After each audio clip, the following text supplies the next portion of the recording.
प्रिय कुलावतंस सिंहासनाधीश्वर राजाधिराज योगीराज श्रीमंत योगी श्री श्री श्री छत्रपती शिवाजी महाराज की स्वराज्य रक्षक छत्रपती संभाजी महाराज की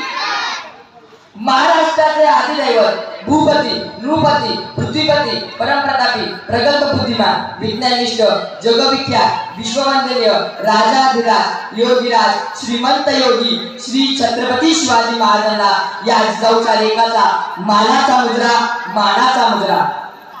छत्रपती शिवाजी महाराज की हे शब्द कानावर पडतात ज्याच्या मुखातून आपोआप जे बाहेर पडतो रक्त सळसळते छाती अभिमानाने फुटते अंगावर सरकन काटा येतो अशा मराठमोळ्या माझ्या बंधू आणि भगिनींनो मी प्रज्वल ठाकरे आज आपल्या समोर अशा एका महान व्यक्तीची गाथा उलगडणार आहे ज्याचा मला तुम्हालाच नाही तर संपूर्ण देशाला अभिमान आहे विजयासाठी तलवार चालून गेला निधड्या छातीने हिंदुस्थान हलवून गेला वाघ नखेने अफजल खानाचा कोतरा फाडून केला स्वर्गात गेल्यावर देवाने जरा झुकून मुजरा केला असा मर्द मराठा माझा शिवबा होऊन गेला असा मर्द मराठा माझा शिवबा होऊन गेला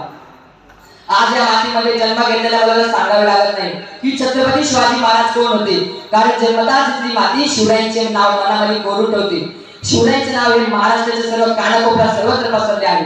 कोण होते शिवाजी असे कोणते काम त्यांनी केले ज्यासाठी 300 वर्ष उठूनही त्यांच्या नावाचा जयकार केला जातो अरे इथल्या लोकांना तर सोडा इथल्या दरेखोरांना जरी विचारलं की छत्रपती शिवाजी महाराज कोण होते तर ते सांगतील रुद्राचा अवतार तो वाघाचा ठसा होता रुद्राचा अवतार तो वाघाचा ठसा होता विचारायचा सह्याद्रीला आणि विचारायचा सागरी लहरींना माझा शुभा कसा होता खरं तर छत्रपती शिवाजी महाराज हे नावच असं आहे की त्यांच्या नावातील प्रत्येक अक्षर हे त्यांच्या कार्याची व पराक्रमाची महत्त्व सांगणारे आहे व सर्वांना प्रेरणा देणारे आहे शक्ती सतीचे बळ असणारे त्रस्त मोगलांना करणारे परत न फिरणारे तिन्ही जगाला जाणणारे शिस्तप्रिय वाणिज्यते जिजाऊचे पुत्र मग महाराष्ट्राची शान हार न मानणारे राजे चित्रचित्त जनतेचा राजा म्हणजे छत्रपती शिवाजी महाराज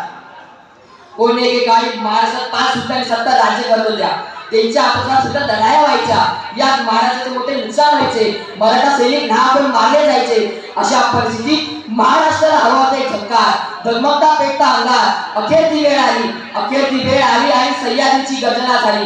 19 फेब्रुवारी 1630 रोजी जिजाऊची पुण्याई आली होती फळाला कारण जनतेचा पोशिंदा राजा शिवबा जन्मला अरे माझा राजा जन्मला माझा शिवबा जन्मला दीनदलितांचा कैवारी जन्मला दुष्टांचा संहारी जन्मला अरे माझा राजा जन्मला माझा शिवबा जन्मला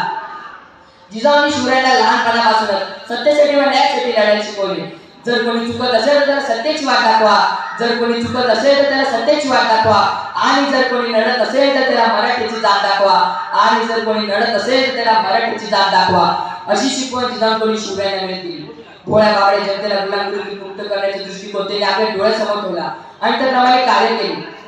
म्हणून म्हणावेच वाटते थोर तुमचे कर्म जिजाऊ उपकार कधी न फिटणार थोर तुमचे कर्म जिजाऊ उपकार कधी न फिटणार चंद्र सूर्य असेपर्यंत नाव तुमचे न मिटणार चंद्र सूर्य असेपर्यंत नाव तुमचे न मिटणार अशा वीरमातेने कसा घडविला असतो पुत्र कसे असतील ते राजे कसे असतील ते राज्य आणि कसे असतील ते छत्रपती हो शिवछत्रपती म्हणजे मावळ्यातील मेळ शिवछत्रपती म्हणजे मनगटातील बळ शिवछत्रपती म्हणजे तलवारीची धार शिवछत्रपती म्हणजे छातीवरचा वार शिवछत्रपती म्हणजे मनामनातील धैर्य शिवछत्रपती म्हणजे सह्याद्रीचे शौर्य शिवछत्रपती म्हणजे जिजाऊचे पुत्र शिवछत्रपती म्हणजे व्यक्तिविषयी विचार आहे मातेकडून मिळालेले संस्कार व स्वराज्य स्थापनेची प्रेरणा घेऊन त्यांनी आपल्या बांधवांना गुलामीतून मुक्त करण्याचा दृष्टिकोन आपल्या डोळ्यासमोर ठेवला आणि त्याप्रमाणे वाटचाल केली त्यांनी सह्याद्रीचे कडे कपारी भटकंती करून सर्व गडी गोळा केले तानाजी येसाजी सूर्याची बाजी यासारखी जीवाला जीव देणारे मावळे त्यांनी गमावले हर हर महादेव अशी गर्जना संपूर्ण आत्मतात घुमली आणि वयाच्या 16 वर्षापासून स्वराज्य स्थापनेचा प्रवास सुरू झाला एक होते शिवाजी भीती नव्हती त्यांना जगाची चिंता नव्हती परिणामांची कारण त्यांना साथ होती मावळ्याची आणि शिकवण होती जिजाऊची त्यांची जात होती मर्द मराठ्यांची देशात लाट आणली ती भगवे झेंड्याची आणि मोठ वेळोळी स्वराज्याची म्हणूनच म्हणतात जय जिजाऊ जय शिवराय जय जिजाऊ जय शिवराय मित्रांनो आजचा युगात खरी गरज आहे शिवरायांचे विचार आणि गुणांची बाळगण्याची त्यांचे कार्य डोळ्यासमोर ठेवून त्याप्रमाणे कार्य करण्याची गडकिल्ल्याचे रक्षण करण्याची परत स्त्रीला माते समान मानून तिचे रक्षण करण्याची आणि हीच असेल माझ्या राजाची जयंती शिवछत्रपतींची जयंती जाता जाता सागराचे पाणी कधी आटणार नाही, शिवरायाची आठवण कधी मिटणार नाही आणि हा खेळ जरी संपला तरी या मुखातून जय शिवराय हा शब्द कधी सुटणार नाही, हा शब्द कधी सुटणार नाही. एवढे बोलून मी माझ्या शब्दाला पूर्ण विराम देतो. जय जिजाऊ, जय शिवराय. धन्यवाद.